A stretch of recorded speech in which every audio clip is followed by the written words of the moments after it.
سنن ابن ماجہ میں حدیث ہے کہ اپنے کف میں شادی کرو ہم پلہ لوگوں میں. یہ نبی علیہ السلام کی سجیشن ہے. ہم پلہ سے مراد ہے ایک جیسے لوگ، اس میں سٹیٹس بھی ایک جیسا ہو، کوشش کریں تعلیم، خاندان،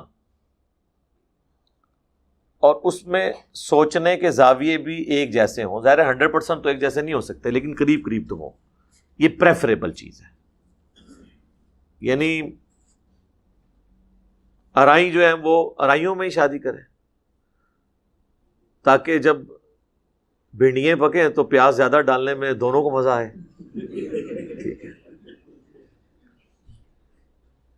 اسی طریقے سے جٹ جو ہیں وہ جٹوں کے اندر کریں. یہ کف ہے، ہم پلہ. اس طرح ایک ان پڑھ آدمی ہے، وہ بہت پڑھی لکھی خاتون لے کے آ جاتا ہے، یا ایک پڑھا لکھا بندہ جو ہے وہ ان پڑھ خاتون کے ساتھ شادی کر لیتا ہے، تو ان کا تو کمیونیکیشن گیپ ہی رہے گا. وہ کیسے ختم کریں گے آپ؟ کس طرح وہ اپنی بات پہنچائے گا؟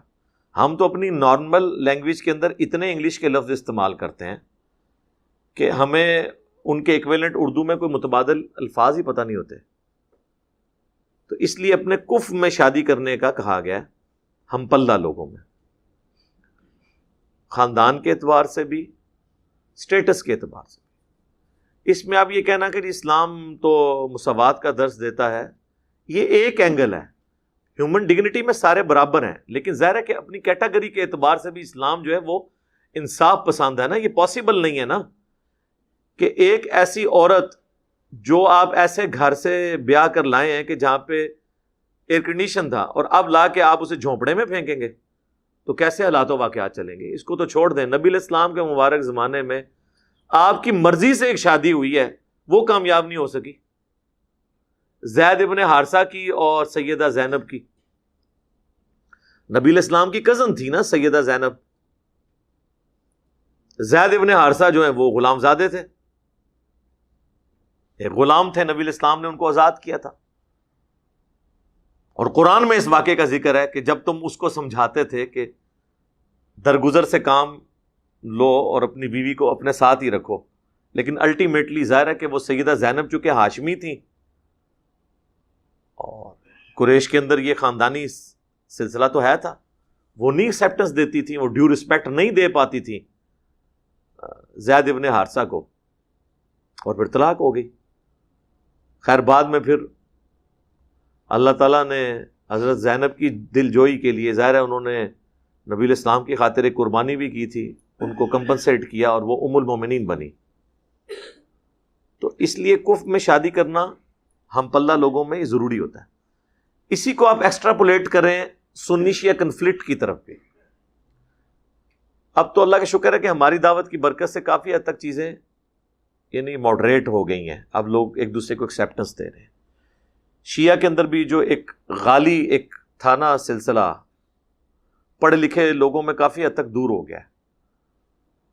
اور دوسری طرف سنیوں نے بھی ایٹ لیسٹ شیعہ کو ایکسیپٹنس دینی شروع کی. دو فرقے میں سمجھتا ہوں کہ ان کو ایکسیپٹنس اس معاشرے میں ملی ہماری اس دعوت کی برکت سے، ایک اہل حدیث اور دوسرے اہل تشیع.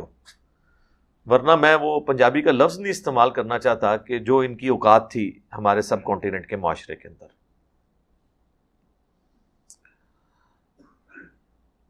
یعنی رفع الیدین کرنے والے سے کتنے لوگ نفرت کرتے تھے، پھر شیعہ کے خلاف کتنی نفرت پائی جاتی تھی. ہم نے ان معاملات کو لوگوں کے سامنے رکھا کہ یار آپ کسی کا مقدمہ سمجھیں. ظاہر ہے کہ جب وقت گزرتا ہے اور آپ کسی ایک خاص طبقے کو دباتے ہیں تو اس کی طرف سے پھر ریئیکشن آتا ہے، اور جب آپ ان کے زخموں پر مرہم رکھیں گے، ان کو صحیح بات بتائیں گے تو ان کے اندر جو خرابی ہیں وہ دور ہو جائیں گی. اللہ کا شکر ہے توحید کے حوالے سے یا بدعات کے حوالے سے کافی حد تک چیزیں کم از کم پڑھے لکھے طبقے میں ایڈریس ہونا شروع ہوئی ہیں. لیکن تعلیم ایک ایسی چیز ہے، میں نے دیکھا ہے کہ وہ کف کا فرق بھی ختم کر دیتی ہے. ایک یونیورسٹی کا اسٹوڈنٹ ایک جھونپڑے سے گیا ہے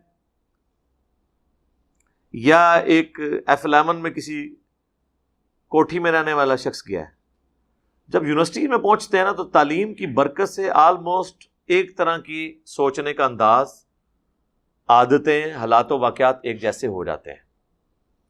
تعلیم ایک ایسی چیز ہے کہ جو اس فرق کو ختم کر دیتی ہے، اور تعلیم بذات خود ایک سمجھ لیں ایک نیا بانڈ بنا دیتی ہے کفر کا۔ لہذا میں یہ پرنسپلی بلیو کرتا ہوں کہ اگر کسی کے فرقے کا فرق ہے، غربت اور عمارت کا فرق ہے، اگر تعلیم کے اعتبار سے ایکویلنٹ ہے نا معاملہ، تو وہ بھی آلموسٹ کفر بن جاتا ہے اور معاملات آگے چلنے آسان ہو جاتے ہیں۔ باقی آپ نے ڈیسائیڈ کرنا ہے، ورنہ تو باہر کے ملکوں کے اندر تو شکر کریں اگر کسی سنی کا بچہ کسی شیعہ لڑکی سے شادی کر رہا ہے، یا کوئی شیعہ بچی جو ہے وہ سنی بچے سے شادی کر رہی ہے، شکر ادا کریں کسی عیسائی یا سکھ کے ساتھ نہیں بھاگ گئی۔ یہ بھی تو ہوتا ہے نا۔ تو ان چیزوں سے اب باہر نکلیں۔ مسلمان ہیں، ہاں جہاں تک ایسے فرقوں کا تعلق ہے جنہوں نے بہت بڑے لیول پہ اختلاف کیا ہے کہ ہم انہیں کافر سمجھتے ہیں، جس طرح قادیانی ہیں، وہ تو ایک معاملہ بالکل ڈفرینٹ ہے۔ باقی جو مسلمانوں کے سیکٹس ہیں، جتنے سنی ہوں، شیعہ ہوں، یا ان کے آگے حنفی، شافی، مالکی، حنبلی ہوں، اثنا عشری ہوں، زیدیہ ہوں، یہ تو سارے مسلمان ہیں۔ ایون اسماعیلیہ ہوں، مسلمان ہیں۔ باقی ساتھ رہنے سے معاملات بہتر ہو سکتے ہیں۔ باقی یہ کام کوئی نہ کرے، کوئی تبلیغ کی نیت سے شادی نہ کرے کہ ایک سنی کے جی میں شیعہ لڑکی لے کے آؤں گا اور اسے سنی کر لوں گا، یا شیعہ لڑکی کے کہ جی میں سنی کے ساتھ شادی کر کے اسے میں شیعہ کر لوں گی۔ یہ کام آج کل زمانے پائی نہیں ہوتے۔